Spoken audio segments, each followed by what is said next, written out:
Hello and welcome to this video, which is all about manufacturing features of component parts. Within design and manufacture, you're expected to know a lot about how to make things in plastic and metal. Well, we're also expected to be able to identify how things have been made due to witness marks, things that we would see on the surface or even under the surface, which shows how a part has been made. So this video is going to have a look at these witness marks, as well as some of the key features that we need to know about when manufacturing products, and some of the key considerations. So let's start with thinning. Thinning occurs where a sheet material, such as aluminium or plastic, is pulled down or stretched over a former.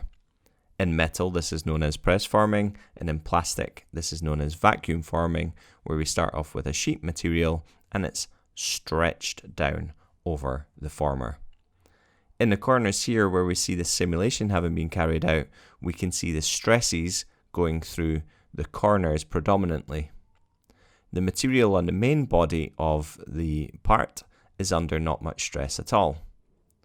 However, at the corners where the stretching forces stretch out the aluminium or the plastic, there's a danger that we'd actually have a product failure on the corners.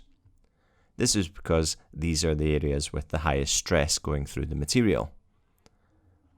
Ways to reduce this is to put curved edge in, for example, and rounded corners. We try and avoid 90-degree angles at all costs, as a 90-degree sharp corner here, for example, would almost certainly lead to a tearing of the material.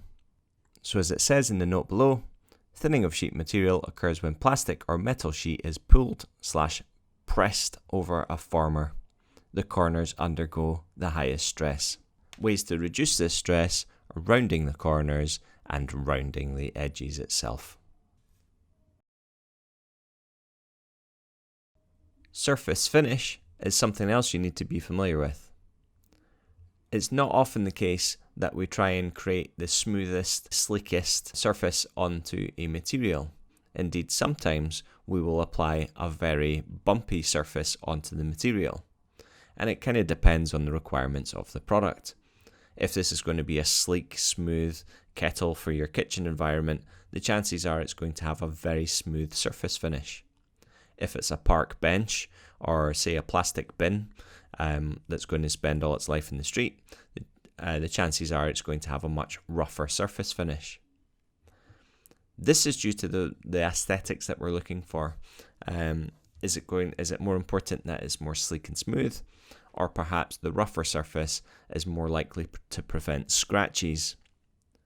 So a bin on the street might look good for the first couple of weeks if it's nice and sleek and smooth, but as soon as scratches and people perhaps even vandalize the bin, it's more important that it doesn't all look kind of scratched up, so we intentionally give it this bumpy surface finish.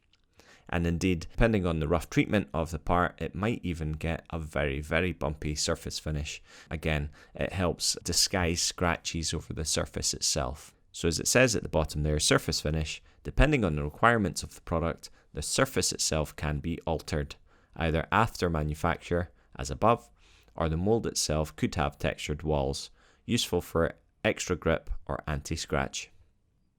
Moving on to the next part, draft angles. The sides of the part slope to allow the part to be ejected from the molds.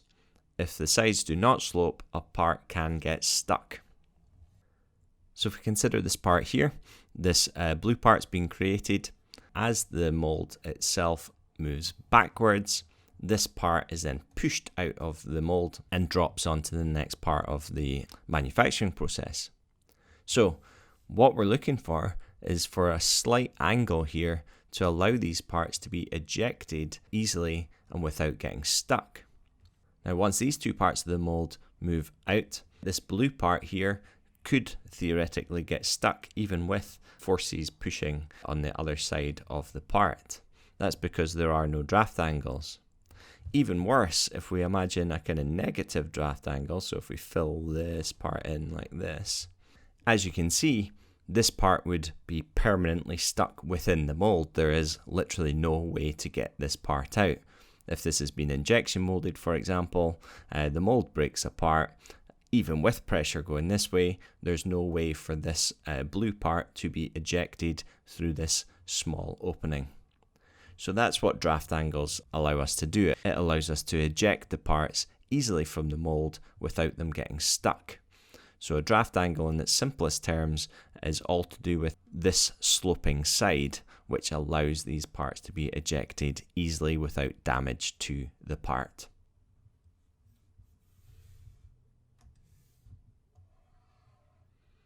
Moving on to wall thickness refers to the width of the sides of the parts, also known as walls. Varying wall thickness can be achieved in injection molding and die casting and extrusion, and processes which use sheet material cannot achieve varying wall thickness. So as you can see here, we've got a thin wall here and a slightly thicker wall further up. So this part, if it's plastic, may well have been injection molded. If it's metal, it's likely to have been die cast. It's handy to perhaps have thicker and thinner sections to our parts. So when we're identifying something that's been injection molded, for example, we could look at whether or not we have a varying wall thickness going around the sides, and that might give us a clue as to the part being injection molded. Handy from the point of view of, for example, these top parts, we might want them to be slightly thicker to be able to then take a bolt, maybe give it a bit more rigidity or structural integrity to the part. At the bottom here as well, we can see another part which has been added, again, probably to allow a bolt to run through this foot at the bottom. So simply put, a wall thickness is how thick the wall section of the plastic is, and in certain manufacturing processes such as injection molding or die casting, we can achieve a varying wall thickness, i.e. some parts can be thin, some parts can be thick. Processes such as press forming can't achieve this because the sheet itself would have to be thicker in sections, and in press forming it has a standard thickness. Moving along, there's a term that you need to be familiar with in hire, which is cross-section along length. No matter where we cut this part, we're always going to see this X with the arrowheads and the circle in the middle. So that's really useful because in extrusion we create really long parts. We're always wanting these parts to then fit together with the next part. So no matter where we cut this, we're always going to see this shape, which will make it infinitely easier to then assemble into the next part. So for example, if this is a part for a window frame, for example, this section here, the gap between these two parts doesn't get smaller and larger, smaller and larger. That is a consistent gap here, so that no matter where we cut this part, the glass itself might be able to be held securely within this part. So as it says here, it's got this cross section along length. The actual shape, this X with the arrowheads, that's known as the cross section. So no matter where you cut this bar, if you look at the end of the bar, you will always see the cross section, and no matter where you cut it, you will always see the same cross section along length. So it's found in extruded parts. No matter where the part is cut, the cross section, the shape, is the same. It's constant, making it easy to fit parts together. The next part you need to be familiar with is known as flashing, which, as it says, occurs when material escapes from the gap between the molds. This needs to be ground down or buffed to remove and create a smooth surface. So within this Airfix kit, which some of you may or may not have assembled before, what we find is we have these little ugly kind of extra bits of plastic which are escaping. So these little bumps aren't intended to be there. That's what's happened when the plastic has tried to escape through the gap in a mold. Now with an Airfix kit such as this, it doesn't actually matter if we have little additional escaped parts of plastic, because the bit itself, the part which is going to be sliced off of these frames, has been perfectly created, injection molded in this case. So with that in mind, flashing is simply where the material escapes from the gap between the molds. As it says there, it needs to be ground down or buffed to create a smooth surface. Here's a particularly bad bit of flashing which has happened. Not entirely sure how that's happened, but we have actually quite a large amount of plastic which is not part of the final piece, which must have been able to escape through the gap in the mold. We don't normally see this in finished products because it is usually gotten rid of through buffing down so that the consumer isn't able to hurt or injure themselves on a rough bit of plastic. The next part, bosses, location pins. Bosses are these parts that stick up, in this case in this die cast part. Very intricate part. We have these bosses themselves, the little towers. They need to be very accurately placed. Bosses are these towers which allow other parts to fit together and then screw together using machine screws. Location pins, on the other hand, are pins which stick up, which allow for easy and accurate manufacture, allowing the two parts of a casing in this example to fit together accurately. So you also need to be familiar with symbols which can be found on plastic products. They show the plastic type, e.g. polypropylene, the fact it can be recycled, and the plastic grouping, the number in the middle. And plastics fall into different categories based on composition. So if you were looking at a part to see how it's been manufactured, the chances are you'll also see these symbols which tell us the plastic grouping, the number in the middle, the fact it can be recycled, i.e. the reduce, reuse, recycle symbol, as well as the plastic itself. This allows for the material to be identified, allowing it to be more easily recycled. A couple of other things you need to be familiar with, the British Standards Kite Mark. British Standards, as it included into the kite mark itself, appears in products sold in GB to show that the product meets British safety regulations. So you might see that on things like hard hats. Conformity European symbol, CE, which you will no doubt seen on products yourself, appears on products sold in Europe to show that the product meets European safety regulations. So with that hard hat example, if you're selling it in the European Union, then you will need to conform to European safety standards and therefore have this symbol shown on your products. For parts which have been injection molded, what you'll find are these circles called ejector marks. And this is created when the part is pushed out of the mold shortly after molding. It's still hot, so these little pins create these little witness marks, these little circles on the plastic itself. Again, what you can see here is more of these parts in a corner. That's to ensure that the part is safely ejected from the mold without the part twisting or potentially snapping. Split lines, similar to flashing which we mentioned before.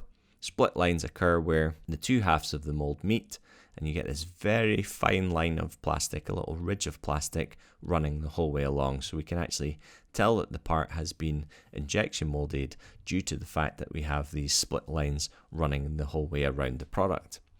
Again, if this was a high quality product, the chances are these split lines may even be buffed off to be able to create a really nice and smooth surface. We can imagine that as these split lines do still exist, and you'll see these on plastic bottles as well, that as they do still exist, it's not going to alter the use of the product. It's also not a thick enough ridge to then cause the user harm by cutting them on a sharp bit of plastic, for example.